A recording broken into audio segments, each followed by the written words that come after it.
Between me and you, it's the me. Me. Between me and you, it's the for me. Between me and you, it's the Joseph got the vibe. Money on my mind, I be on my own time. My memory is so bad. You got weed memory? Don't we put me out? We don't call it weed. We call it spicy oregano. Spicy oregano. That's my name for it. All right. You ready? Come on, let's go. All right. Welcome. Congratulations. We made it back. Live from the Living Room Podcast. I have a comedian on the show today, Alisha Bridges. And we're going to talk about a little bit of everything, including spicy oregano.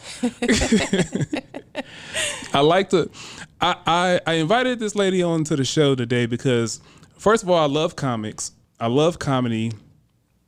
I love the fact that she talks about mental health, and I like the different things that she brings up on her social medias. And I just thought it was going to be a great conversation for either myself and everybody involved. So, Alisha Bridges, everybody. Hey, y'all. What's up? Happy to be here. I appreciate you for reaching out to me.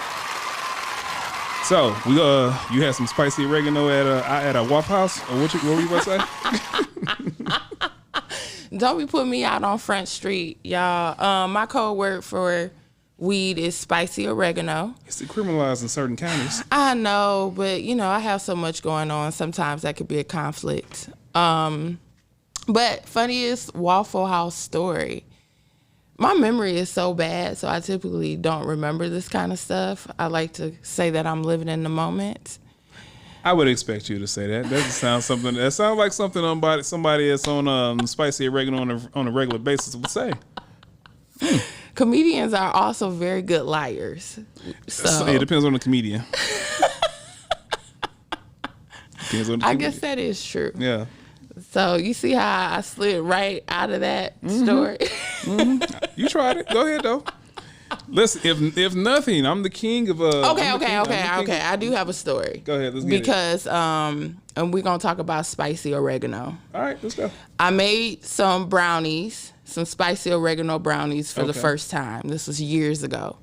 And so I had only had spicy oregano brownies one time prior to that, maybe 3 years before. Okay. So didn't really remember my experience. So I make these brownies. Went online, learned how to separate the THC from the spicy oregano into the olive oil and made a whole pan of brownies. Now, mind you, I done measure how much THC was in there or, I'm really unfamiliar with how it works. Mm-hmm. So me and my homegirl said, we're going to get together, eat our spicy oregano brownies and have a night on the town. So I wanted to try it at the house first. Yeah. So I had me a brownie. Oh. And it was about an hour later, and I'm like, man, I'm not feeling nothing. And then so what do? I eat some more brownie. Oh. I'm like, man, I must have not done it correctly. Mm-hmm. So I'm on the way to pick her up. And that's when it hit. That's when everything was like. What song started playing in your head? Was it Chopped and Screwed or was it pop music? It definitely was like a Dr. Dre Chopped and Screwed, right? Yeah. So I finally get to her to pick her up. And she sees how I am. And she's like, ooh, I want to be like you. Give me those brownies. So then you brought some with you too? Right, because I had cooked them for us. How many did you bring with you? It was the whole pan. I had the whole pan. Okay. All right. With about 3 brownies out of it. Okay. So she eats it. At this point, we're at half a pan left. Wait, you ate some more? Of the spicy oregano brownies. You ate some more? Yeah. I didn't realize how far it could go. So. And then your back hit the ceiling. We go to, are you familiar with Old National? Old Nat? We go to the Mexican. Why? Why are you on Old Nat? This is your first time? Okay. All right, go ahead. We go to, I feel judged, y'all. This brother on here judging me. No, it's not judgment. It's more of like I was worried about your protection even though you're here. So obviously you made it through. So we go to the Mexican. Okay. And that's when everything hit. And I remember precisely these guys being across the way, and they were looking and laughing. And I knew it was a type of laugh like they are high as hell. Yeah. So I didn't say my friend's name, right? No. Okay, cool. So I can tell this part. She was so high, she goes to the bathroom, comes out, and she peed on herself and threw up. So she was like... Okay. Because we did have like a couple of margaritas. You know what I'm saying? Ooh, you tried to... Okay. So... We go to the car, and y'all, I'm looking up to the sky. I'm praying. I'm like, please, God, I want to come down. I'm on the moon at this point. Yeah. I'm like, please, I want to come down. So I was like, well, we got to go home. And she's like, no, I don't think you could drive. And I'm thinking I'm Superwoman. I'm like, no, we'll be fine. I'm not that high as I could kick moon dust. Okay. So I finally text my husband at the time. I'm no longer married, everyone. Wink. I called my husband at the time, and I'm like, yo, you got to pick us up. So he comes, he picks us up, he's cracking up laughing. Yeah. Now we have another dilemma. She don't remember how to get to her house. She don't. Bruh. And then I was high literally 12 hours after that. I felt like that airy all day long. Did you have to do anything important? I actually had to go to work that next day, but I was like working in radio at the time, so Okay. You know, be a little flighty. Right? Exactly. That's a perfect way to say it for sure. But yeah, Were you were on mic? No, I worked in promotions. Okay. Yeah. I was about to say. No. Did you have to do math Math for what? during while you were high? No. Okay. I can't do that sober, so. I mean, that's what I'm saying. I'm trying to, most people will struggle with it. No, the most I probably had to do is welcome to. I almost said the radio name. Yeah, don't put yourself over. No, I'm not gonna do that. You trying to block your blessings? Oh, they are. They know. They doing stuff. Well. Oh. Next. I want that story. What's that story that you just walked? Tried to hop, skip over? Nice little hop, skip over that boy. They doing what now? Nothing. You don't have to worry about HR at this point. You don't have a check from them. What? Listen, man. All right. Spicy oregano brain. Wink. All right. Is there anything that you want to talk about before I start just throwing random topics at you? No, let's get it with the random topics, and I'm sure it'll carry on to other places. All right, let's go. So, are there any unwritten rules that you learned as a comic? And are there unwritten rules for female comics versus male comics, or vice versa? Unwritten rules. It's easier for me to think in terms of advantages versus disadvantages. Okay. So female comedian, I would say some disadvantages or unwritten rules is you don't want to be too nasty or too sexual, because that tends to be the stereotype that female comedians I can co-sign that. only talk about sex. Mm-hmm. So my mind is always in the gutter. So I'm constantly like trying to come up with other stuff that doesn't involve penises, but which I can do for sure. But that's definitely a stereotype as a female question. comedian. What's the funniest thing you ever heard a penis referred to as? Ooh. I heard. Well, I posted one of my podcast clips on my TikTok, and one of the guys was arguing about he called a penis a skin rod. A skin rod. I've never heard that term before, and it was in the midst of a serious conversation. So when somebody says something serious, it's like, you throw that right there, I can no longer take you serious. Wow. Just called your member a skin rod. I actually heard something that was funny recently, like a couple of days ago. This girl in this Facebook group I'm in said that her son referred to his penis as a skin balloon. And when I thought about it, I was like, I need a son so bad. Wow, that's really logical. I need a son so bad. Just for those type of moments. I don't know if balloon is the right choice of words, but I definitely understand what. If you got if you got a condom on it sounds about right. I guess. Just right before the dog, before you make the dog. Yeah. Yeah. It makes sense. So I'm sorry, but go ahead. You try to not to stay dirty and lay off the Johnson jokes. So that, but an advantage as a female comedian is most stages are always looking for female comedians. It's kind of like affirmative action. You know, diversity hires. Exactly. Yeah. Exactly. That's actually how Jamie Foxx got his name. Right. Yeah. I remember his story. Yeah. Knew that he would be more likely to be called to the stage if he had a female name or something. So, so that's an advantage. Disadvantage, sometimes as a female comedian, this is a very male-dominated industry. Yeah. And so men will try you. Well, as power positions and not indecent necessarily, proposals? Indecent proposals sometimes, or for stage time? No, not anything like that. I'm about to say that. And when I mean indecent proposals, I'm thinking just being indecent. All right. Inappropriate. All right. All right, give me an example, because if one thing I've learned from listening to women in last few weeks is, if a woman likes you, being indecent is effort, is, oh, you a little nasty, I like that. But if you don't like the guy's attention, it's nasty, indecent. I understand what you mean, and I can agree with that to a certain extent. That's why sometimes when it comes to sexual harassment, it's about interpretation, and everybody's entitled to that interpretation. It's like looking at art at this point. Right, exactly. Yeah. And spicy oregano brain. What was the question? Indecent proposals that you get. Oh, yes. You have to fend off. So with that being said, you mentioned about like, oh, they doing it for stage time. Not like that, but as a woman, you're kind of more vulnerable in the industry to be like sexually harassed, or somebody saying something to you inappropriate, or you overhear certain comments from the men or whatever. Yeah. Something that happened, this is like maybe a couple of months ago.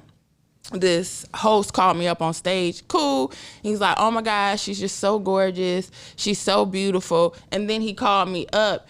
And that's cool, right? That you feel that way. But sometimes you want the focus to be on your talent versus your look. Exactly. Okay. And he didn't do that to anybody else. So I'm already sometimes uncomfortable with attention and all of that. Is types of attention. Right. Yeah. So it didn't necessarily, that's not to say he was doing anything wrong. Yeah. I'm just like, I noticed he didn't do that for anybody else. Don't separate me from that. I'm gonna play devil's advocate. Okay. Now, if you were ugly and unattractive by most people's metrics, I think you would probably welcome that. Yeah. I don't know, because but all right. Well, I'll say this, because do you believe there are ugly women? I believe there are people who. If you get mad at a chick, you gonna point out her flaws, right? I try not to do that. If I'm you for get real. mad at her. Oh, that's because you were in therapy. Before therapy. Maybe before therapy. Okay, all right, cool. Perhaps. All right, now, so that basically you can point out a person's insecurity relatively quickly. Most women are faster doing that than men. Okay. So you'll be quick to say your outfit, shoes, hair, nails, point out everything, right? That girl, say she's a comedian, she's getting called up to the stage. She's hella funny, hella cool. She like one of the guys. Give it up for her. Insert name. You don't want to be that girl either. Why? Do you want to be that girl?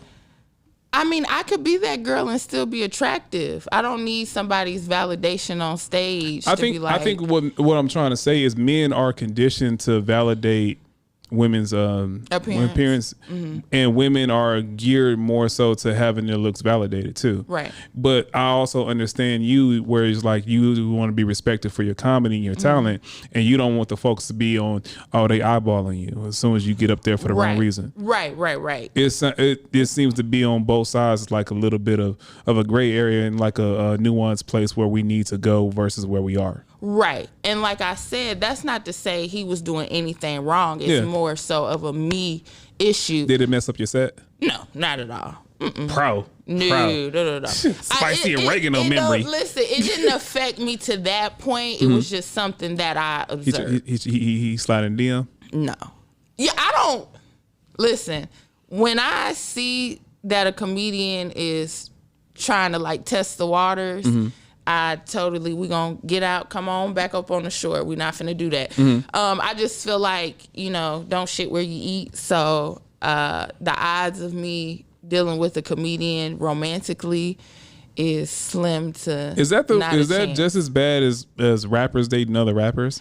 Because as soon as y'all get mad, it's gonna be horrible. And first of all, I have this thing where I would never date a comedian that I did not find funny. Like, I don't care. So you're saying there's a chance? Listen. You'd be like, I want somebody who is loyal, committed. If they if they not funny. No, because it's gonna be an awkward car ride. And like, I don't need my comedian friends roasting me. Like, you need to write these jokes. Huh? Right. This your king, huh? Not happening. But it can get very messy very fast, and the comedy world is so small. You have to be careful. So I want to go back to what you were talking about as far as the sexual attention and harassment. You had an interesting post when you were asking men about the sexual attention they get. Yes, was it specifically at work or just out in public? So at this time it was specifically at work. Okay. And what inspired that was the situation with Kumo. Is that how you say his name? Oh yeah, Mayor Kumo. Mayor in New York, and he has these allegations that have come out stepped down now. Against him. Huh? He stepped down now. Yeah. And then he tried. Did you see his nice little attempt at a cleanup? No, what'd he say? So basically, he tried to say, "Oh, I'm just a touchy person. I'm Italian." Right. I touch everybody, and then they put out a highlight real like ESPN style of him touching everybody, like women, men, babies, and just being real physical, whatever all his interactions. No, it's just adjusting her letters on her shirt. It was a little folded over. You want to get the whole message. I had that part. Well, go ahead. That's hilarious. Yeah. Yeah. So what were we talking about? You be throwing me off. Oh, spicy oregano, bro. Yo, you had that that slow burning. Slow burn you brownie. You threw me off. I was on the roll. We were talking about sexual harassment for men. Oh, okay. There. That's all you need to say. So, yes, that situation with Mayor Kumo inspired that, because I'm like, well, I wonder if you never hear men come out and say, this lady or even this man harassed me while I was at work. Okay. So, yeah. What responses did you get? I didn't see every one of them, but like, what was like some of the most prominent responses? I mean, of course, all the men that commented shared their stories, but it was like over 90 comments with various men saying that they had been sexually harassed at work before, and they didn't tell anybody because they didn't think that it would be taken seriously. And then I asked them a question and said, well, would attractiveness make a difference? Just like kind of what we talked about related to the women. And there was various answers for that. Some said yes, some said no. So if you had to do math, it's like this off of what you remember, was it 50% yeah, 50-50? Was it 60-40? Yes, no, in favor of? As far as attractiveness being a factor. Right. I really can't remember. I feel like there were definitely responses from both sides, but I want to lean towards more so it did depend on attractiveness, but that's also me being biased with men, because I feel like y'all determine a lot off of if a lady is attractive. No. I mean, for me, like if I'm in a relationship, don't try me. And the thing is, what I think men experience it and women experience it. I mean, if a woman's gonna get hollered at, a woman's gonna get hollered at regardless. But what I do know is the more committed a man is, the more attention he gets from other women. Okay. Relationship, dating, phone starts it starts getting hot for whatever reason, like they know. Interesting. You go public with a relationship, your DM start hitting up. Like somebody always had a crush on you. Oh, I see what you doing. How you and your girl doing? And that's the exes. You get married, it gets even more. It gets even more attention. You get married and you have children, and you showcase a happy life. Yeah, good dad, good husband. You know what? I wish I had somebody like you. Ever since Reggie left, it's just been a little hole in my heart. And I never thought it was a real thing for me to get love like this. But I see you and your queen is. Do she cook for you? Start giving out suggestions. Yeah. Oh, I know how you get the spot I would out never. that She time. don't do that. If you were, I'm not gonna say anything, but if you were mine, but also, Women something else, boy. No, man, just as bad. Yeah, Like you can't. yeah. Oh, you can't have friends. Yeah. You know all the lines. You know all the lines. For sure. Yeah. And so, another thing that you had brought up, you had some very interesting things that you post. What's the difference of being in a white room versus a black room as a comedian? Oh, okay. So what he's referring to is I put this post saying that I was talking to my friend and said, as a comedian, it feels as though it's easier to perform and make white people laugh versus making black people laugh. And so some other comedians had chimed in and discussed their different experiences with performing in an all-black room versus an all-white room or a mixed room. I don't know. It just feels as though it's easier to make white people laugh. And black people, you have to be super relatable. That's one. I feel like with white people, you don't necessarily have to be as relatable. It's just you got to have funny punchlines. With white people? Yes. Okay. I'm gonna be devil's advocate. I'm gonna be the comment section in person right now. Okay, so I can break that down a few different ways. With black people, don't tell me rich jokes. Don't tell me about don't tell me about problems only rich people have. Opposed to white people, hence being relatable, right? And then I also know white people are conditioned at this point in time to not be racist or not as welcoming to people. Well, you check two boxes when it comes to diversity, being black and woman. So I think you ever feel like they're giving you real laughs or courtesy laughs?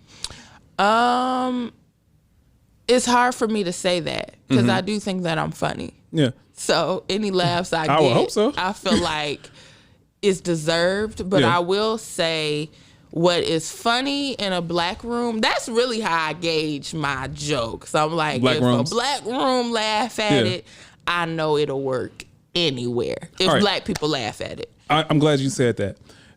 Are you a Kanye fan? Yeah. Which Kanye are you a fan of? I stopped at 808 Heartbreak. It's a long time ago. Okay. I'm glad you brought that up. So I was having this debate going back and forth with another person that does music, and he's we were talking about between Drake and Kanye releasing at the same time for the battle of that stuff. And I was like, look, Kanye is not making better music than Drake right now, and he probably, and I would say he hasn't. And we both agree on this, like 808 and Heartbreaks, right? He hasn't been making that type of music that resonates with black people in such a long time. It's been a lot of hit and misses, couple in space in between. But the guy's counter was, he's a global icon. Dude, you know how big his audience is? I said, that's white people. Like when white people get stuff that we love as black people, it becomes watered down. It's like when comedians become pop icons, their material changes because now they're having to cover a different spectrum. They have more of an audience to please. Right. So that might be a part of the problem. And what you just said was, I test my material in black rooms. Because that's the core, and that's what you are, right? Do you think that limits your success in the future, or do you think there's a universal funny that you can ride into, or what? I feel as though I will have a universal funny for sure. But you think black people are more honest or something instantaneously? It's not necessarily honest. I don't necessarily think that, and I don't want to get too deep into it, but when I told my friend about this, and I actually wrote a joke based off of this conversation. Okay. And when I told her, hey, you know, it seems like it's easier to make white people laugh than to make black people laugh. Can I cuss on this show? Hell yeah. Oh, okay, I just want to make sure you weren't using no cuss words. I want to respect your house. Aw. She said, Black man getting respect. her response was, bitch, we been through slavery. She said, ain't shit funny. I wrote a joke off that shit. Because that's what I was saying about relatable struggles. Because what's funny is a couple of months. People that have good lives, it's easier for them to laugh.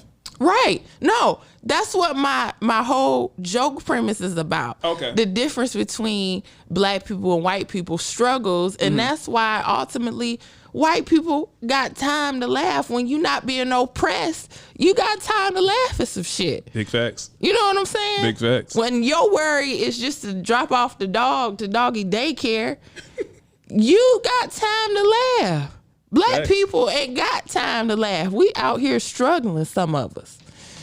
So, I like how you threw that some of us a real slight, but listen, you know, because all of us ain't on the struggle, but those of us who ain't on the struggle, yeah, can help the other ones, and we're typically in struggles in different ways. So no matter if you got a lot of money or no money at all, there's always gonna be struggle. I mean, if you're living there's struggle, yeah, it's gonna be some sort of struggle. At your level, whatever your level is, it's gonna be some type of struggle. And it doesn't always have to speak to financial struggle. Right. Yeah, it can be. Exactly. Yeah. Just being discriminated against. No. Yeah, that's what I was getting to. But yeah, so I don't know how true that is though. Because I was watching a documentary called Crack. You seen that on Netflix? I haven't. Okay, it's about the crack epidemic. In the 80s? Yeah. Okay. In early 90s. And one of the I drug gotta dealers. watch crack. I watch Snowfall. Well, right. Go ahead. No, because that gives it from beginning to end. But one of the drug dealers they were interviewing was saying how in order to be taken seriously, you could not laugh. Like you could kind of chuckle at some shit, but that was it. You laugh and it's done. So not to overthink it, but maybe why it's harder to make us laugh. For me. I remember, you ever have a white friend that gets cool with you and then they get comfortable enough to start asking you black questions? Okay. So I remember I had this guy I was working with and he's like, hey, why don't black people smile? And then I think he was because we've been through slavery. Right. But I don't want to say that to a white person because now it's like I'm that guy pulling black cards. Right. Everybody. All right. Well, he asked the question. Yeah. How often do you pull your black card? You know. I mean, because it's like a big joker. You know what I'm saying? It's like having a couple jokers in the hand. It's like having an ace of spades and big joker, little joker, all in hand. You only got so many, but when you throw it down, what you gonna do with it? So it's like you don't want to just throw it out in random conversation. Like I want to get it, if I'm throw mine down, it's for reparations or something. Right. Like like a nepotism or some type of position. You know what I'm saying? Yeah, I need it for that, not just for the sake of your education of like, we've been through the struggle. Right. Yeah. So he was referring to I believe it was somebody, just say whatever singer was on a cover of some magazine and they had like a real, the black people, I'm being serious face. Mm-hmm. And then the whole story is about their struggles and trials and tribulations, and the album rollout, and I'm making a breakthrough. That was like one of those situations. Then he wanted me to explain why she wasn't smiling. Like, I don't know her life. Did you read the article? Fuck up my face. Because ain't shit funny. Yeah, you gotta take me serious. Like, well, I think that speaks to a lot. I think I heard somebody else talking about like it was like one of the younger generation rappers talking about the OG rappers, and they were talking about the hand placement on the watches. Okay. So you know how like the OGs, well, I'm sitting down. So when guys are standing up, they hold their hands like this. Okay. I didn't notice it because I thought it was just a normal thing for people to do. But a lot of people get their swag from drug dealers. But it was like their subtle way of showing off their watch. Oh, that so makes they sense. always hold their hand like this and just showcase they watch. It makes and sense. then rappers emulate drug dealers because they the cool ones because they got Right. the money and everything is lavish, and that's where that came from too. Right. And it's like real subtle pieces of psychology that kind of like filtered down to different generations and different parts of our culture. For sure. It always evolves, but it's always going to be a small part of it from the generation before, for sure. Comedy is just, it's different. And I do want to say about whether or not it's harder to make black people laugh versus white people, whatever. That's going to be up for interpretation. Go for it. There are some comedians that I feel can do both rooms. Yeah. While, there might be other comedians that can do one or the other. Yeah. But everybody got a style, just like hip hop and music and movies. Like there's a genre and there's a lane for everybody. Right. So, yeah. What was your best set ever? Like, were you in the zone? Were you trying new material? Was it a little bit of freestyle mixed with prep material, a little back and forth with the audience? Okay, I remember my best set, in my opinion, was at this cigar lounge. Okay. And it was blowed. I had went there the week before, and it wasn't that many people there. Okay. So that next weekend I went, it was so many more people, and I instantly got nervous. Because, see, I thought I was finna come in there and perform for the, 15 people. Yeah. It had to be at least 75 people in there.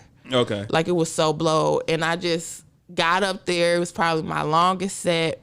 People laughed from beginning to end. I tried some new stuff out. They just loved me. They showed me so much love after the show. So I was really proud of that set. Okay.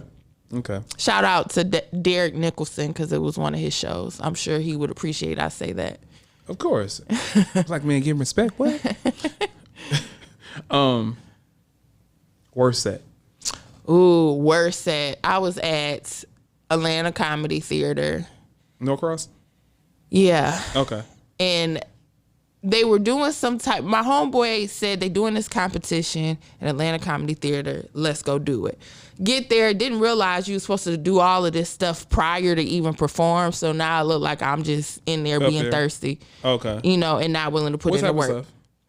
You had to post a flyer on Instagram. Oh, like the talent show that all the rappers have to go through, post a flyer, sell so many tickets, bring all the that type of stuff. All of that, bring people. But he didn't tell me all them details, y'all.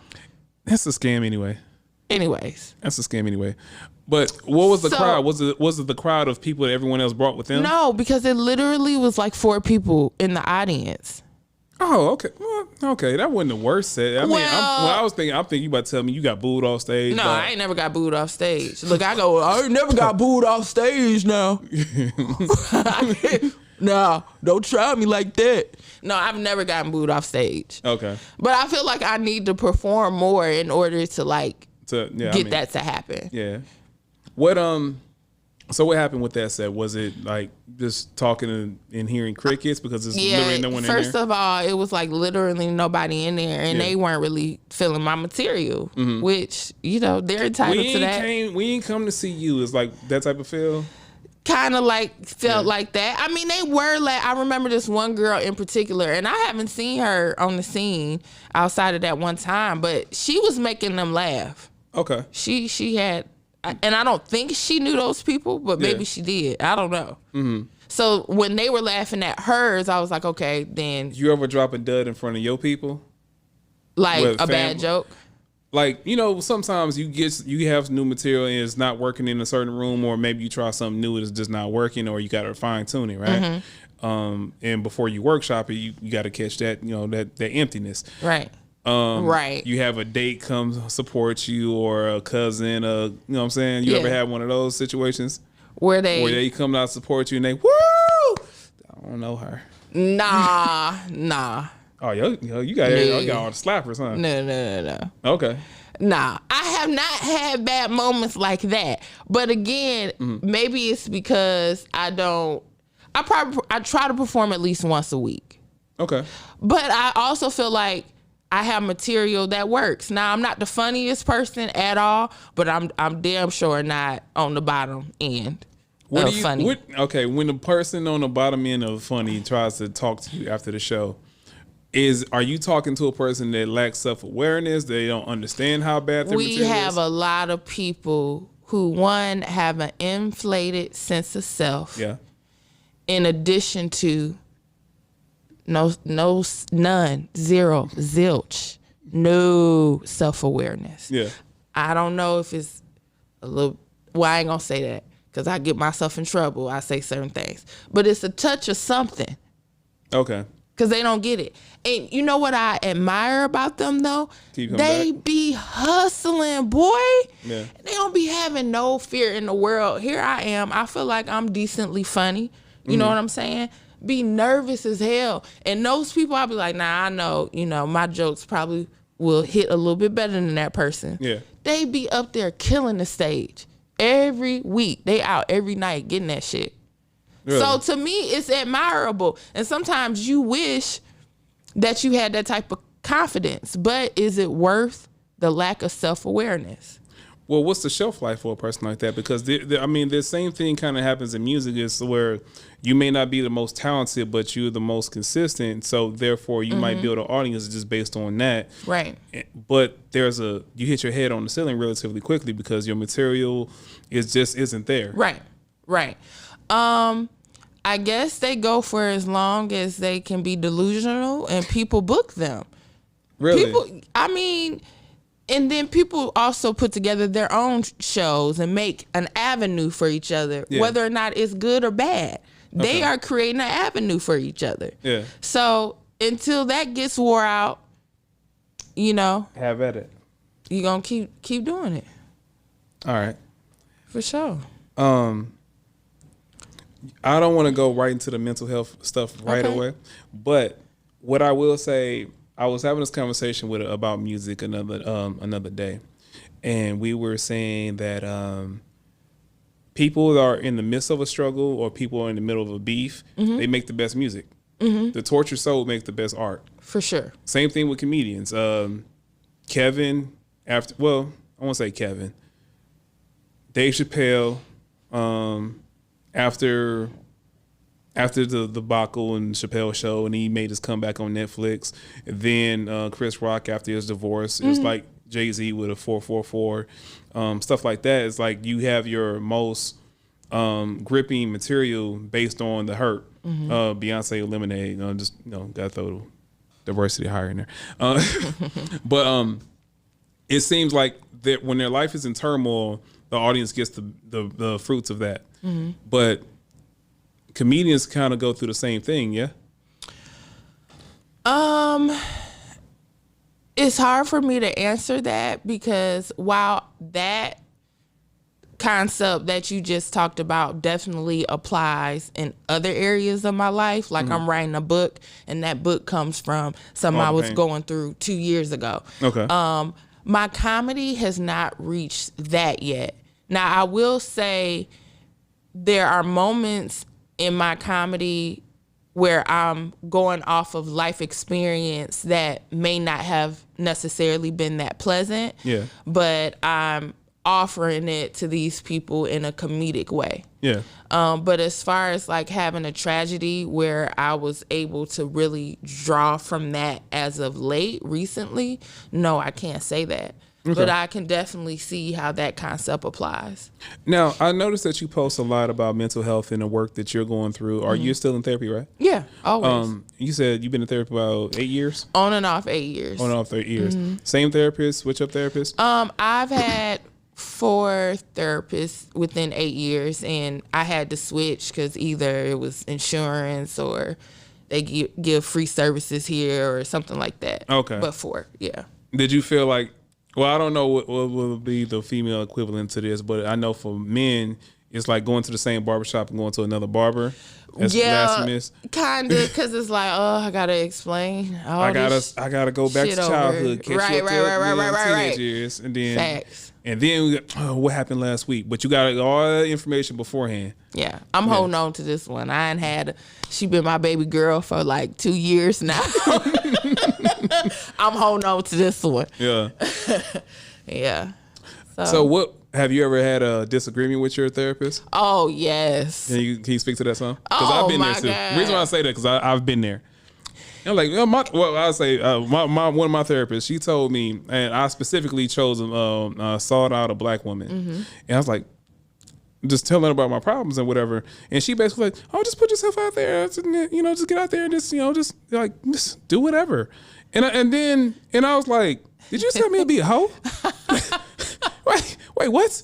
And that made me look at like where she was in her life. She already been married for she was in her 50s. She's been married for like 20 years and then got divorced. She already had her kids.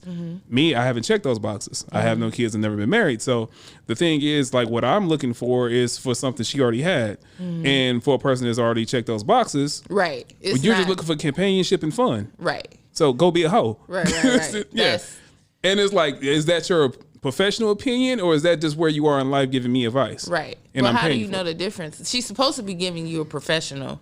Well, that's where I was conflicted at, because I also have this thing where I'm conscious of myself, even though you're bearing yourself you're very vulnerable because you're opening up to a stranger that doesn't really know you outside of what you tell them. Right. And then I'm also reading people as well.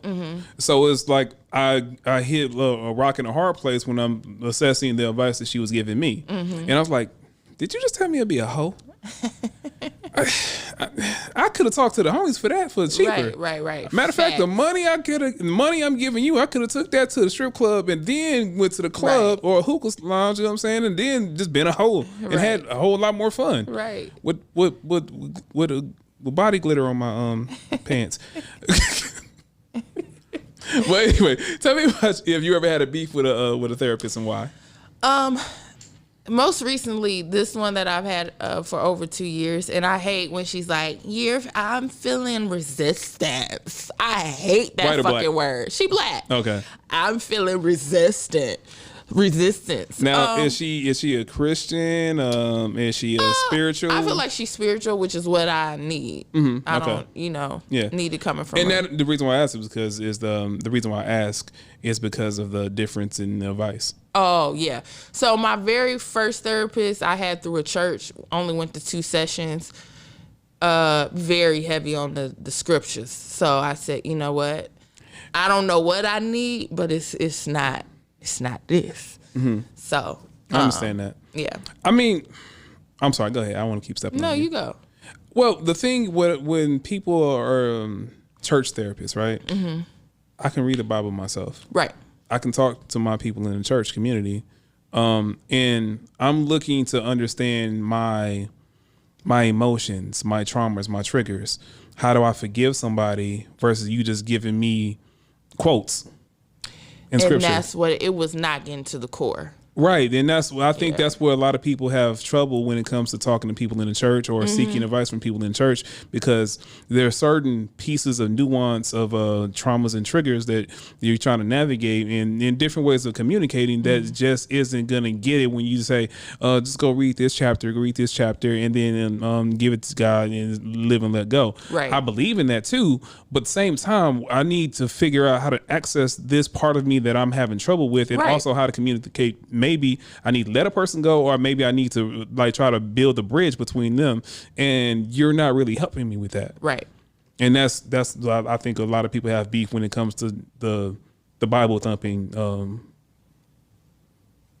therapist. Yes. Yeah. That's also why I tell people, just because it doesn't work out with one therapist, like that's not your style, don't give up for searching for a therapist that's right for you, because their styles are going to be totally different. Very different. So the last 3, which were, the core therapists. So it was that first one that I was including in the 4, and these 3, they are therapists in very different ways. My first therapist was a white hippie girl. She was amazing. Okay. And then the last 2 ladies have been black. But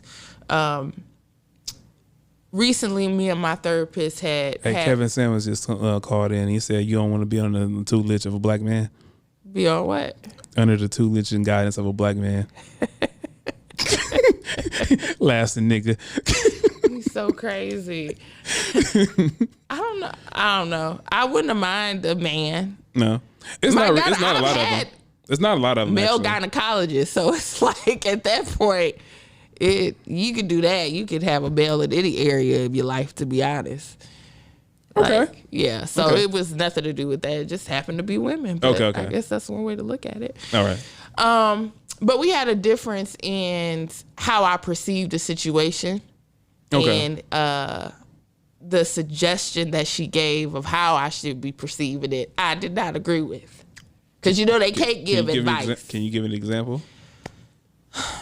Without giving too much detail. Right, that's what I had let somebody have something. Okay. And I said, it doesn't matter what you give me, just look out for me. Okay, I got you. They were trying to avoid giving me anything. Did they try to avoid talking to you and your, the phone is like, oh man, let me call you right back, I'm busy. Not necessarily like that, but it's like when they're reminded, oh yeah, cool, I got you. Mm-hmm. And then they text you about some other stuff 2 hours later and they still ain't sent you anything. Just throw it to the side. Yeah, right. Okay. So then when I confronted the person in the best way I knew how at the Alisha Bridges I was in the moment. Okay. That sound like probation came with that. I basically told them I was trying to be vulnerable by telling them how it made me feel when they didn't keep their word. Okay. But then apparently... How'd you articulate that, though? No, I did that part well. I said, it makes me feel taken advantage of or that you're taking my kindness for weakness. You tried me, bruh. Right? Yeah. But then after that, my therapist said I shamed him by saying... Oh, it's a guy. I said, since you can't be a man of your word, don't ask me for nothing else. Because this is perpetual with you, if that's the correct word. So I sent her the text messages or whatever. She said, well, yeah, you were vulnerable in that first half, but you were very shaming in that second half, right? Cool, fine. But then she gonna tell me that when you give somebody something in the way that I did, I can't expect anything back, right? But this is my thing. It wasn't, hey, give me something if you want, or I gave it to the person and we never had a conversation. Yeah. And I could see what she meant if he sent me $1 and I was complaining about it. Yeah. Because then you could say, well, you didn't put no amount on it, so he really could have sent you 50 cents. But her saying that I gave it to him, so, I kind of forfeited my rights. She basically said it was a gift, and you basically said you were wrong for expecting anything back from a gift? Exactly. Okay. Kind of what she was putting it. But my point to her was, no, it was not a gift. I said, just look out for me, give me something. Mm-hmm. And I told her, just like I'm telling you, I can understand if I called you and said, I told them to just give me something and they gave me 50 cents. Mm-hmm. Why would they just give me 50 cents? It doesn't make sense if you gave 100. I don't know what you gave, but like if you gave 100, somebody sent me $1, like, bro, the processing fee on this is 50 cents. But my point is with the 50 cent is then that would be my fault, because if it was that serious to me, I should have said an amount. Mm-hmm. So that was my point with That's her. That's therapy talking. But we was not seeing eye to eye on that. Did you end up letting that person go, or how They had to go. Bye sayonara. They had to go. They had to go. Was this a person that you dated, or was it one of the homies? I had met them on a dating site, and then it didn't work out romantically, so we was just cool. Okay. But it was just a very one-sided friendship. Okay. And because I hadn't done the work that needed to be done at that version of me, it was a friendship that went on way too long. When you speak of the work that hadn't been done yet, was it a situation where you were consistently trying to fix and be a savior for people, or you were... savior, people pleasing, trying to fulfill my need to be reassured that I'm worthy and I'm lovable. Validation. Validation, yes, that's a good word for it. All of that. But I stopped talking to them in March. And this just happened? Yeah, I had a revelation with my parents in April. That person will never have access to me again. Okay. And I say that 1,000% confidently. And the revelation that I had with my parents back in April really shifted my life and how I Was it a people. two-way conversation, or was it something that you said and then their response generated this change in you? It was the last disagreement we got into. Your parents? No, you talking about my parents or the person I stopped talking parents. to? Oh, so basically my mom is a recovering addict. Okay. You know, no matter how long you've been clean, they always call you recovering. You don't defeat it. It's ongoing, yeah. Yeah. Yeah. So she runs a women's group, and she did a retreat. Okay. And one part, they were bringing speakers in. So my mom asked me about a month before, would I be willing to be a speaker and to talk about my experience as a child who had parents on drugs. Well, both parents are just her. Both.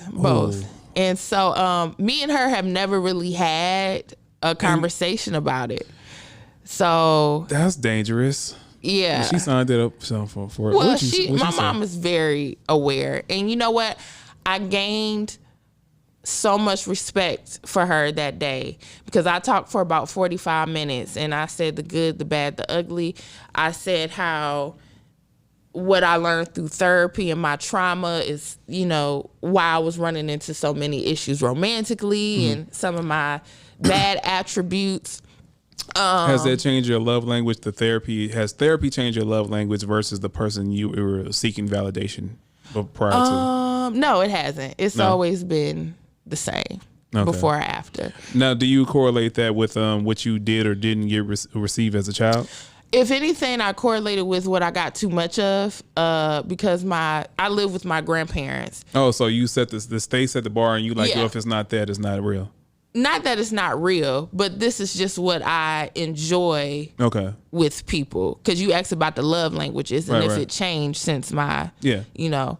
And no, because my grandparents spoiled me with a lot of love and physical touch. Like we did hugs. My grandma used to rub my feet.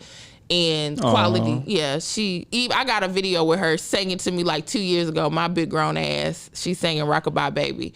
In quality time. So that's my thing. Now with my friends, I can't be like all physical, but I love that quality time. No, I mean, I think girls get a lot more passes when it comes to physical touch. Sure. And you know, even if you're bi or not even curious or whatever, just I think from a social standpoint, I think women are allowed to touch other women a lot more than men are allowed to touch other men. For sure. Yeah. Yeah, for sure.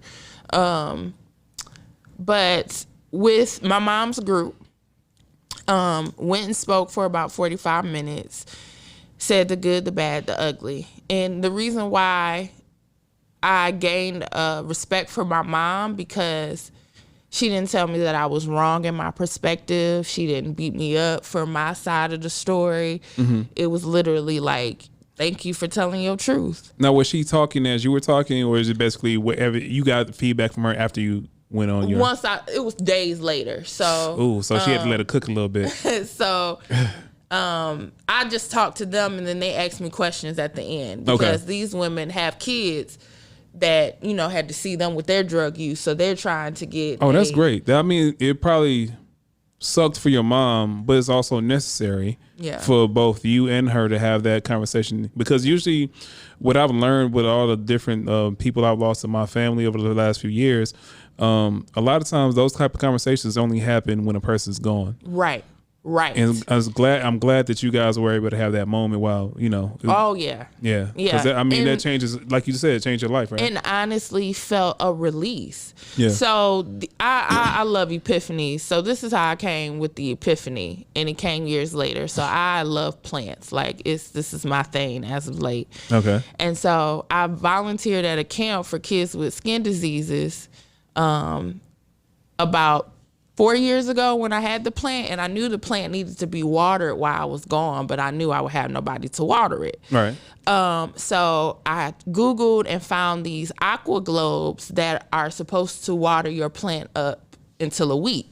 Okay. So I was like, great, I'll be gone 7 days. Yep. No. Oh, okay. Home Depot. Oh, okay. I'm like, great, I'm going to be gone for a couple of days. I'll put my peace lily, that's what it was, in the window, put my aqua globe in it. And who made you get that? The white lady? The white tree hugger? Who made you get that? Listen, I was Googling, like, how can I water these plants? Automatic waterer. So after I got back from camp, got to the plant, the shit looked like it was dead. All the leaves had drooped. It was some brown leaves and the flowers had died. Yeah. And I was so disappointed. And I'm gonna come back to it. I was so disappointed because I had tried to make sure that this plant was taken care of while I was gone, right? So hit up some of my coworkers or whatever, and I took a picture of the plant. I'm like, is there anything I could do? They said, man, just cut all the dead stuff away, put some water in it, it'll be fine. 3 hours later, that plant looked like it was brand new, like it had never died. I took before and after pictures. So you did cut off the dead stuff? I cut off the dead stuff. Okay. I got pictures. It looked like it's crazy.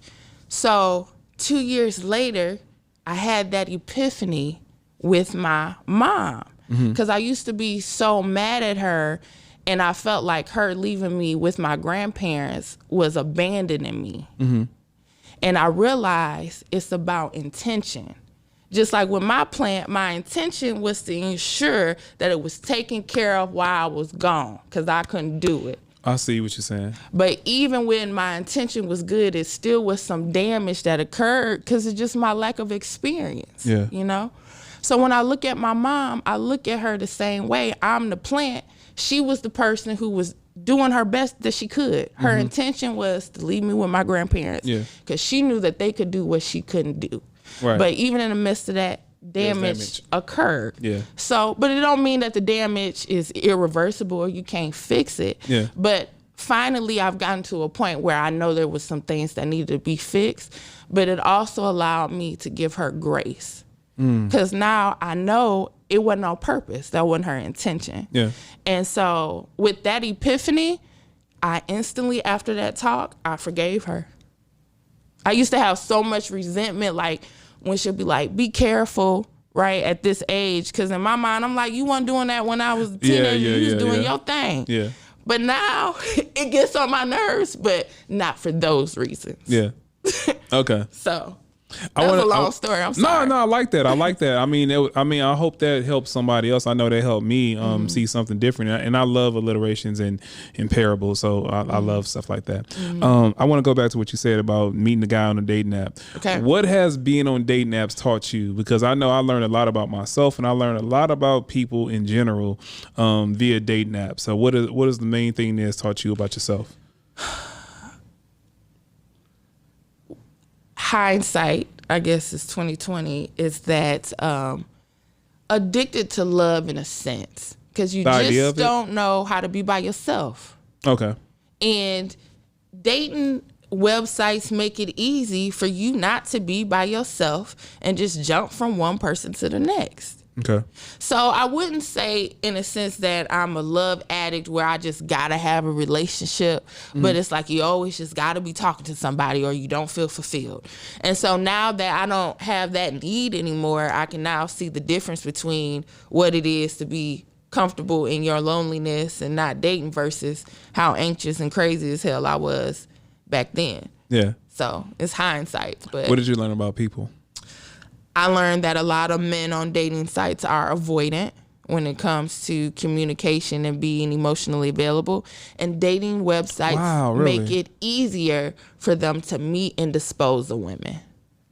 I think that goes both ways. It depends on what type of people you're communicating with. And it depends on if you're avoidant or secure or anxious. Because if you're anxious, you're going to typically attract avoidant people. Because two avoidant people ain't going to click because both of them are going to give up. The avoidant and the anxious, you always gonna have the anxious chasing the avoidant, so it's a circle. And then anxious people, they may try to make it work out for a while, but typically one of them go more avoidant if they're too anxious. But that's another conversation. Did you have an epiphany, or like, do you saw a pattern of behavior, like maybe avoidant men? I said, you know what? Then I'm in a support group for anxious attachment. Okay. Is that a real thing or is that a joke? That's a real thing. It's how you attach in relationships. You should really look it up. It was life changing for me. But your main ones is anxious, avoidant, and then secure. So about 50% of the population is secure, and then 25 is avoidant, the other 25 is anxious. And when you learn these attachment styles, you'll start to see why relationships go the way they go, for sure. So I'm in this anxious attachment support group, and it's where people basically share their struggles and stuff. Them folks crazy as hell. Well, for lack of a better term, and while being deep and being very surface, that's what I've noticed with a lot of women on dating sites. Anxious or anxious, and a lot of women I've run into is a lot of anxious and trauma from the last relationship, and people are like, it seems like people are trying to get their get back from the person that left them with the next person, or they put their shields up and guards up so high, something that could be the truth sounds just like the person that told the lie, and they can't understand the difference between the two. So to your point now, because I really had forgot why I had brought up the anxious attachment group, so I just said some shit.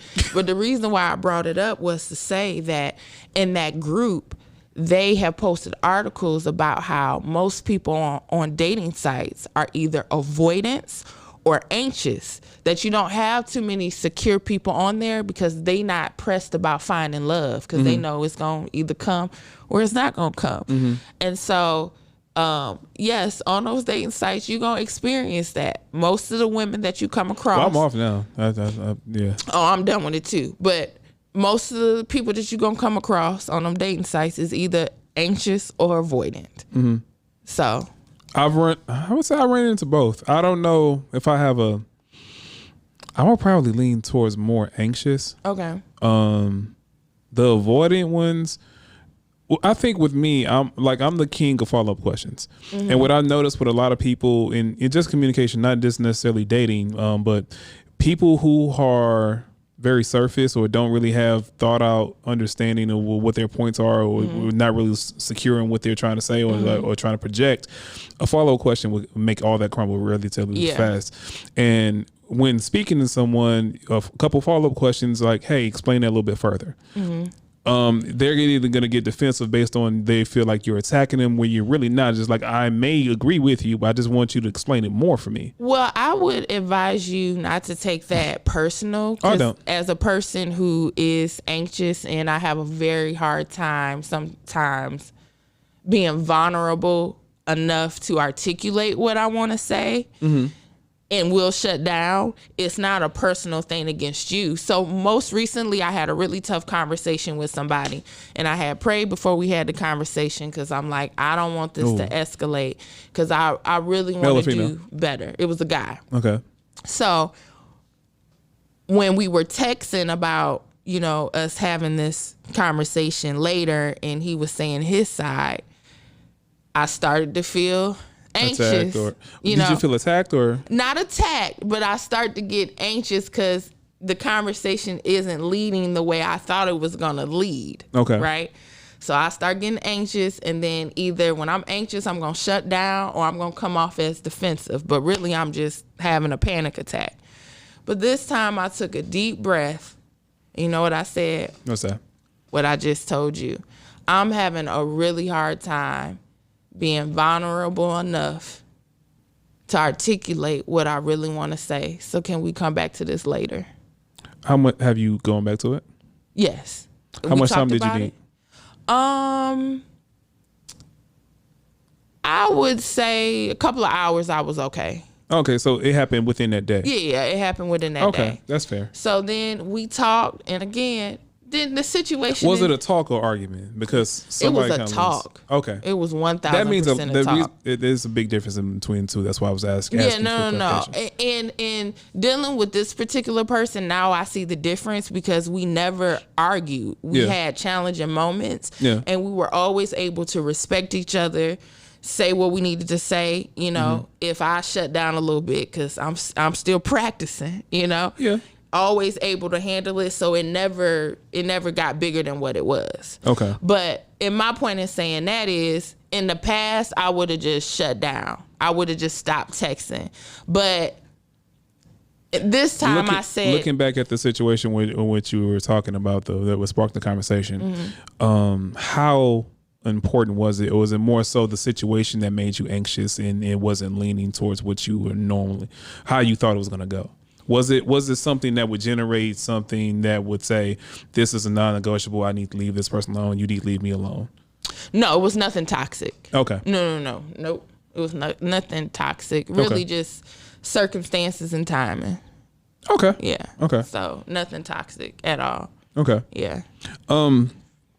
With you being a comedian, I know for my love of comedy, within general, like my favorite comedians are some of my favorite people, or just artists in general, are the more tortured souls and have like the darkest material, specifically dark past, or if it's not infused in their material, it's in their life and it kind of seeps out through that and manifests in certain ways that way. Or you like just amazed how a person that has such darkness in their life could be so bright and jovial in other places. Case in point, my favorite comedian is Richard Pryor. If you know anything about his upbringing and his material, it's all in there, but it's told with a twist of a joke. Right.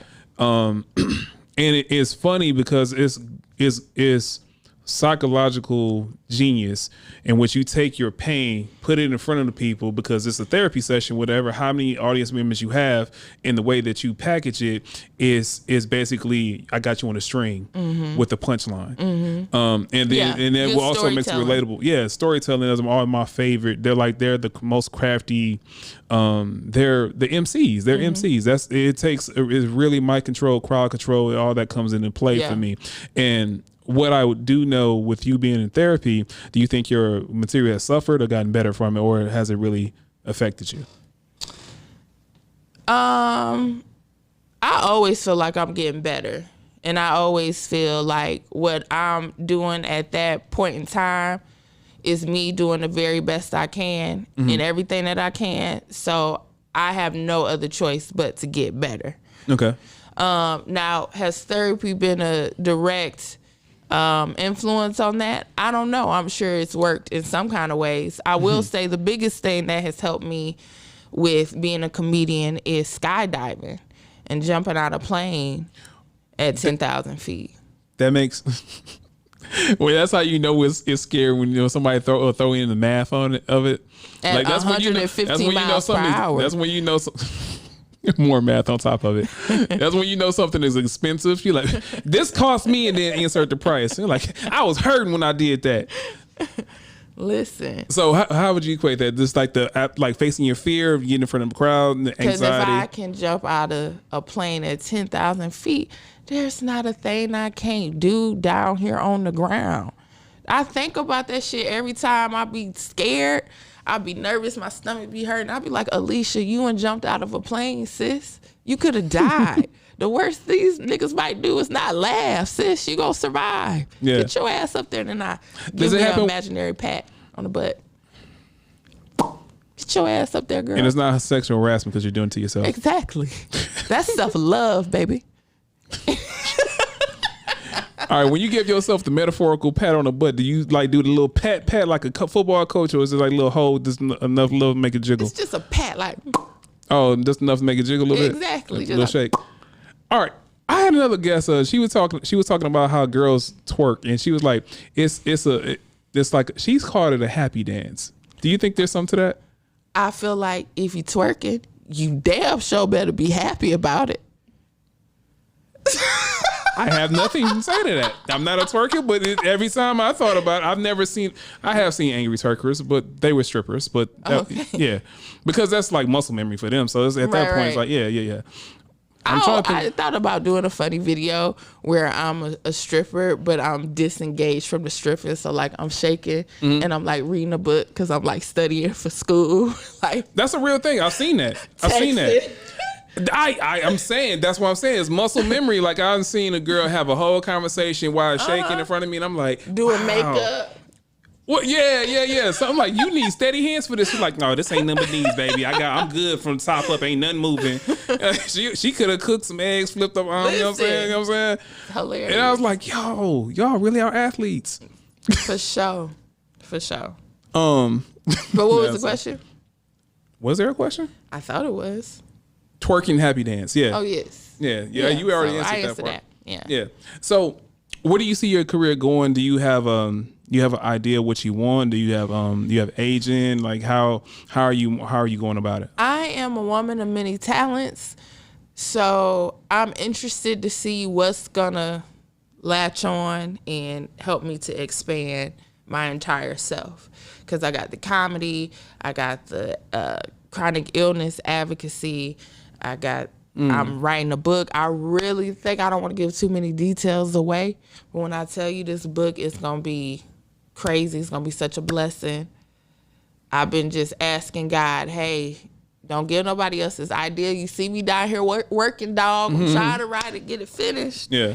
So I really feel like that's going to be the thing. Okay. For sure. When do you want movies? Do you want TV shows? Do you want to just kill it stand up? Or how do you feel about that? I can see myself doing a little bit of all of it. Okay. For sure. I used to love theater when I was younger and was in plays and tried to get it in college, but it's hard when it's not your major. It's a little bit different. Was it a lot of favoritism or?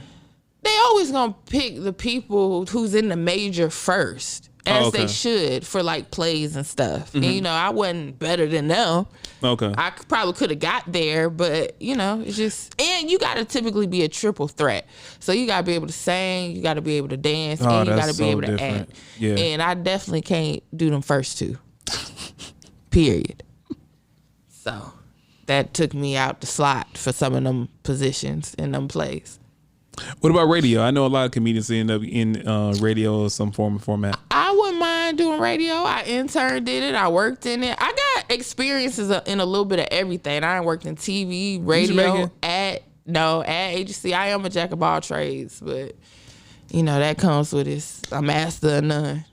But yeah, it depends a little bit. I mean, but you can get money on any block though. I mean, that's what happens. And that's I'd rather have knowledge of a little bit of everything. Exactly. You can maneuver in different rooms. Exactly. Exactly. Now, since we kind of got off lighter topics, so we can kind of go there now. How do you feel about? I know. How do you feel about people taking gender off birth certificates? Oh Lord. I don't want this to be a conflict of interest. Just be honest. I mean, be honest, but you know, be mindful of what you say. Protect yourself. There's an edit button for a reason. Oh, that is true. But we are on my live. I would say that it's hard for me to understand that and why it will be done. That's not problematic. You don't think so? No. Oh, what I just said? No. Oh, please. It can be construed as problematic because it's like if you don't understand, you're part of the problem. But it's like, do you want acceptance or do you want understanding? Or do you enjoy being a rebel? Because there's a difference between both sides of that. Right. And it's just like, say a person, let's say a black person. And I'm not one of those people that equates gay and the LGBTQ community struggle to black people in a sense of, because it's two different struggles. I don't have to go into detail about that. But let's say a person that could say racism has gotten any better, public relations aren't any better. And they just want to have the argument based on that, and they hear nothing of the sort. Where it's like, well, we made all these different improvements, and then they just will say, oh, it's nothing. Do you want things to get better, or do you want to complain about how things are? And it that's what I'm saying. Like, if you saying you don't understand and you want to find out more, that means you're open to more information. Well, when I say I don't understand, it's because I'm not trans, so that's not my struggle. Yeah. So while I could look at the situation and say what should and should not be allowed, I'm also not in the demographic of people that is directly impacted. So I'm going to give an answer. Okay. Go ahead. Well, the thing is, I think the thing that happens with politics and just things in life right now, right? It's not in my house. It's not my problem. I'm not saying it's not my problem. I'm saying this is what happens. Where it's like, that doesn't affect me right now, so I don't have to have a strong feeling about it until it impacts me or somebody I know. And that's where you generate all these different feelings based on the experience with it. And I think what we have to do as far as being smart and intelligent about how we have these arguments or understanding things that are not going away, you have to figure out what side you're on. I'm not saying no, don't do it instantaneously, but it's something I'm working well on too. It's like you can't say live and let live and then have a problem with it later because you had a chance to address it sooner. When there's a place where, how can you say it? You have to make a decision. Is it going to be slot A, slot B, and that's it?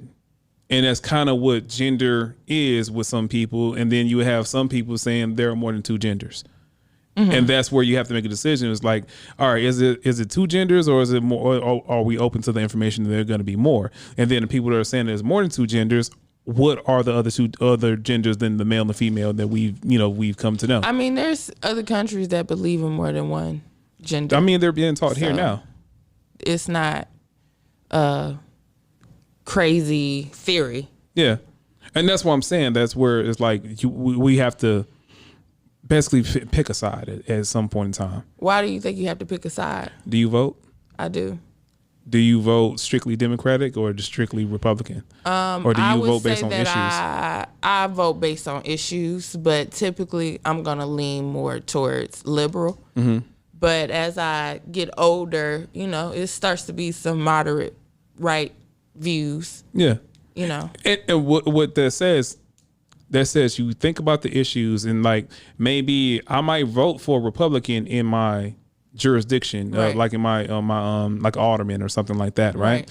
Whereas I want the country to be more liberal. Right. That's a very vast contrast, and like your voting theme is not like you're not one sided, right, and you're not a drone, you're not a sheep in that sense. Right. But that goes back to what I'm saying with this. There are situations in which you have to make a decision and understand. Either some people are going to laugh, some people are not going to laugh. Some people are going to say, I agree with you. And then some people will say, they're going to disagree with you. And we just have to put ourselves in those positions sooner or later. Like sooner or later, we got to choose. That's what I'm saying. I'm not saying that we have to do it right now, but I'm just saying that's a thing that we seem to be confronted with these type of issues. If I'm going to say my issue with it is the child hasn't made a decision, and how young is too young to make that decision, and where you feel like you weren't born the way you think you were supposed to be born. I agree with you. However, maybe I'm more of a socialist because I just feel like that should be left up to that family's household. I don't feel as though it's right for me to say what should go on in somebody else's household when it comes to that. Household or birth certificate? Because at that point, it's the parent that has to make a decision for the kid that hasn't even matured yet. Okay, so if you're talking about birth certificate, I thought what we were talking about was you're an adult and you want to change your birth certificate to... Oh, no. So okay, it's the parent, I wasn't understanding that. You get a newborn and you mark down the sex on it, and it's a male, female, or an X. That's what they're proposing. No, I feel like at that point, no. The baby should be given the sex that it comes out the... Yeah, and that's what I'm saying. Mommy. I never thought as a kid I would be an adult having this conversation. Right. See, I wasn't understanding what that was about. I mean, I don't think anyone else really understands it, to be honest with you, outside of the LGBTQ community, and they're trying to push something that I'm open to understanding and more information, but I think that's a little much. Yeah. I think that's a little much, but I'm sure, but you keep referring to the community. It's people in the community who may not agree with that. Oh, no. I know some of them. Oh, okay. I know some of them. Yeah. So I'm diversified in the company I keep. Yeah. I wanted to change a little bit. So have you, this is going to be a real Atlanta question. The Atlanta Water Boys, are you aware of the scrutiny they're under? With getting their asses off the side of the street, that type of scrutiny, because before they get ran over, get shot, crimes, or and then doing they the shooting attack or robbing people, trying to take that little funky ass water. God damn. They then had their little nasty hands on, because they use the bathroom, don't wash their goddamn hands. So now you got little boy dick all on your water. Them water boys in Atlanta. Yeah. Yeah, how do you feel about that? I feel like they need to tape a granola to the side of them goddamn waters. Okay, so you're not against young black entrepreneurs. You just I don't necessarily. You just mad at their customer service. Because I bought waters from them before. Yeah, but it's definitely. Do you think they should be removed? Yes. Okay. And for a few reasons. Not that I don't want these brothers doing what they do. Yeah. But one, they can get hurt. Mm-hmm. You're not abiding by, the traffic and stuff. Then you holding up traffic because the light green, you got your little funky ass with your pants halfway down, putting a Dasani in somebody's goddamn face. I'm trying to get home. Dasani, it's a home Coca-Cola. I'm trying to get home. So that's a problem because it bottleneck traffic. Next thing you know, they'll be putting candy stores up on the side of the highway. Give me ideas because, if we get locked down again, we get quarantined, I just might be outside with it. Now, instead of traffic being 2 hours long, it's 4 hours long because you waiting for people to get water and now laters and cookies and shit. Oh, what you got right there? Give me that one right there. My blood sugar is low. Messing with traffic. So they little asses need to figure out other ways to run a business. Now, you said they ain't washed their hands. Have you seen this thing going online about people not taking showers? Yeah, the celebrities. How do you feel about that? You think that's propaganda? Like one person is a little stunky? No, I don't think that's propaganda because me and a friend, she has some Italian in her. And we always get into it about I'm happy to see where this goes. Beliefs on baths. Okay. And in Italy, you just don't have to take a bath every day. Seriously, it's just. All right, bath or shower? Nothing. You don't have to wash your ass. You don't even have to sprinkle a little water on it if you don't want to. Okay? Okay. So for me, I take at least 1 shower a day, but most of the time 2 showers a day or a bath. Yeah. One, because baths or showers relax me. It's something about water. So even if I'm in a high anxiety, I'll be taking a lot more showers. Cancer.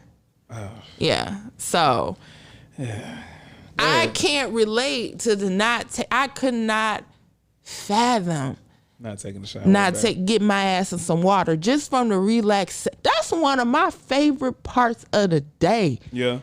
I'm dead ass serious. No, I thought women's favorite part of the day when y'all unhook that bra. Unhook that bra. No, that it's shower. It's like y'all stress just fall out the bottom of y'all back. Y'all posture get all bad. Listen, I love water. So I can't relate to them problems of not bathing. But it also doesn't surprise me. Right, because you smell some people?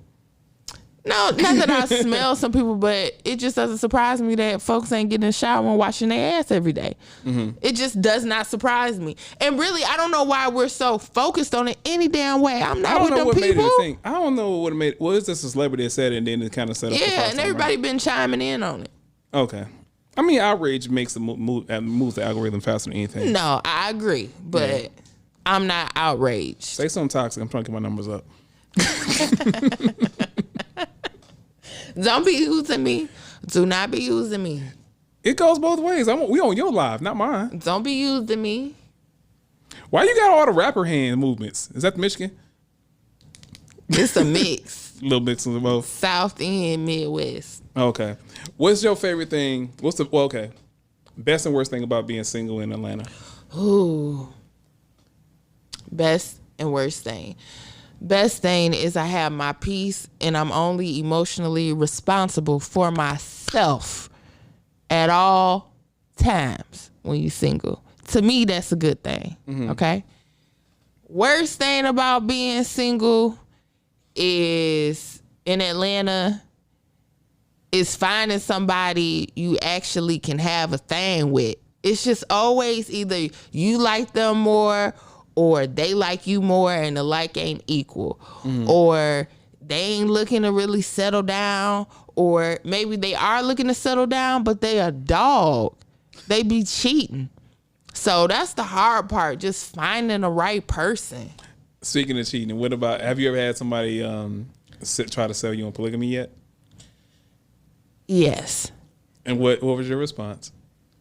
No. And you know why? Even if it's... Was it a man or woman that tried to sell you on it? Why would a woman ask me that? Oh, because maybe she want me to be a sister wife. Yeah. No. I don't have any friends in my circle as of yet, because I almost said that wrong. I don't have any friends in my circle as of yet who are into that kind of thing. Okay. But one, if it's polygamy in the sense where we both get to do our thing, they already at an advantage here in Atlanta. Meaning the men?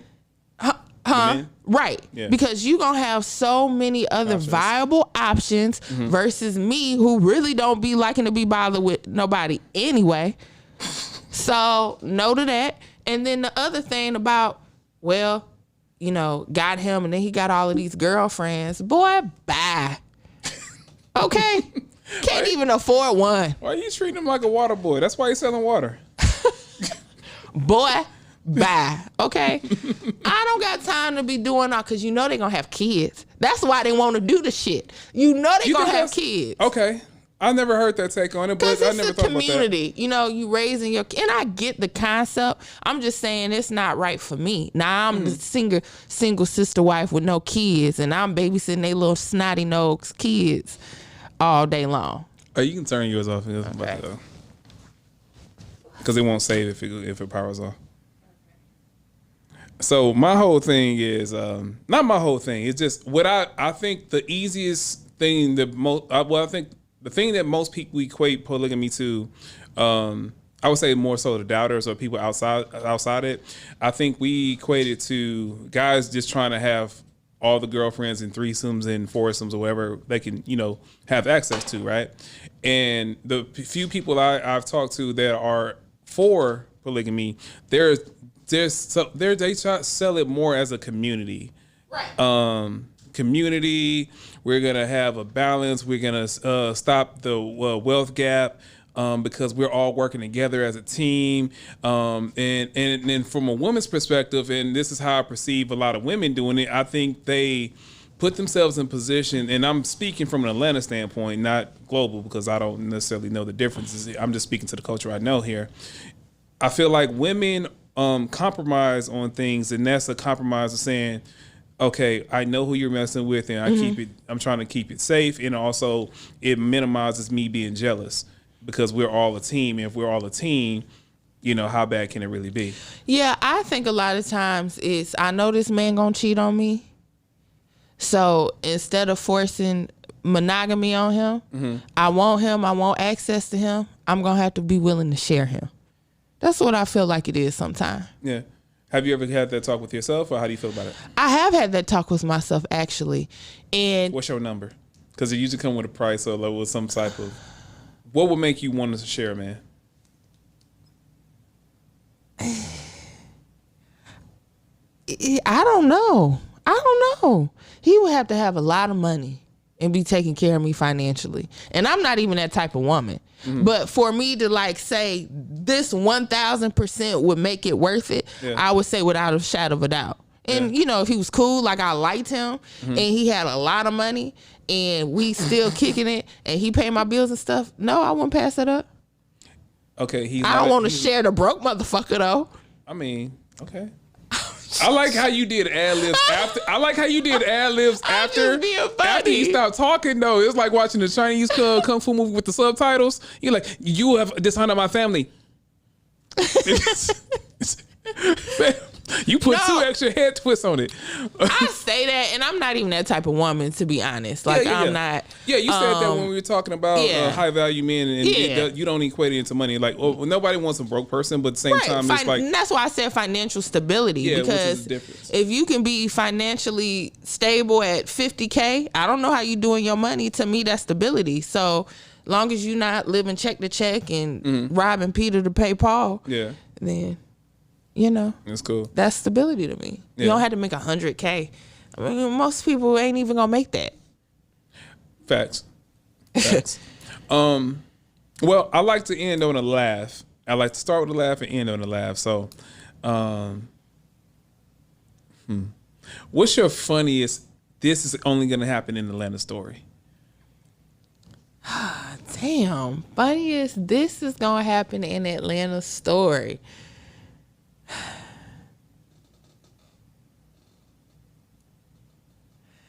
I I feel like this ain't all that funny, but this would only happen in Atlanta story. Okay, let's I'm have it. working for V103. Okay. Outkast come. Mm-hmm. What was it? They last concert. It was a big fucking deal. Yeah. They went from one day. I was trying to get tickets sold out. Damn. Yeah. Mm-hmm. Then they went to a 3-day weekend. I say, God damn it! I work at the radio station. I'm getting there. Yeah. The empowered music just started playing right now. So, ended up getting access. So the first was Friday night, and we were on top of the, what is that, Business of Commerce building? Something. Bicentennial? Yeah. Okay. That building. They had like this whole dinner thing, and you can watch the concert from there. Okay. So I was with one of my coworkers. We weren't supposed to be in there, but we got tickets. So we went on in there. We ate. It was so fun. We were so giggly. Then we smoked. We had us a little weed. Spicy oregano. Spicy oregano. Now, she married. Oh, you off your lies. You can say, where you now, huh? Right. She married. So, she ain't did this in so long. We just living our sex on the city. Do you hear me? Sex in the city. We was having a good ass time. Gross. So then the next day, this is when I think Childish Gambino, all the Skater Boys was on the show. Okay. One fucking with that. But I really wanted to go on Sunday. Okay. Because Sunday was going to have all the down south artists. And those are the artists that I listened to while I was in college. Okay. Yeah, nostalgia. Yes. So went, met Pastor Troy, had the time of my life. It was great. Both Friday night, Sunday night, being in the crowd, it was electric. And they brought out Erykah Badu. Didn't nobody know that she was coming. Yeah. They brought her ass out. It was dope. I'll never forget that shit. Right? Mm-hmm. Next day,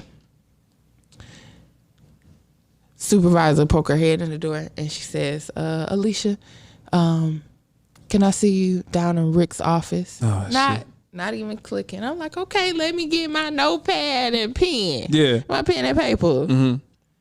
Get down there and they let me go. Oh. What was the reason? I Official thought reason. they had found out we was acting a fool at Outkast, but it was budget cuts. Oh, okay. It So just had so nothing to- happened. Okay. Yeah, but the reason why I say only in Atlanta, because first of all of that shit was so Atlanta. It was Outkast. You know what I'm saying? Yeah. Once in a lifetime, I probably seen a last fucking concert. You know Yeah. what I'm saying? Mm-hmm. And then that next Monday I got fired. But at least I got to experience that. That is Atlanta. Yeah. I mean, yeah, you have the highs of the high, and the next thing you know, what I'm about to do. Yep. I'm about to be out here selling water. Yeah. And it was like, I just had the weekend of my life and at that time I was going through a divorce. I was staying with somebody. Yeah, I was staying with somebody. Yeah. Our dog had died. Yeah, that's Atlanta. That's It was Atlanta. so much. That's a real Atlanta weekend right there. You And got fired, but at least you got to see Outkast. I mean, you still here. Yeah, You're not for selling. sure. You're not selling water. Right. But yeah, that's a great way to wrap the show. I want to thank you for coming. I want to thank you for being open and honest. And this isn't an easy thing to do, but a lot of people, once they finally get on the microphone and they ease into the situation, they really have a good time talking. I hope you had a good time. I had a great time. I was ready for some more. It's been an hour. Yeah, we about almost at 2.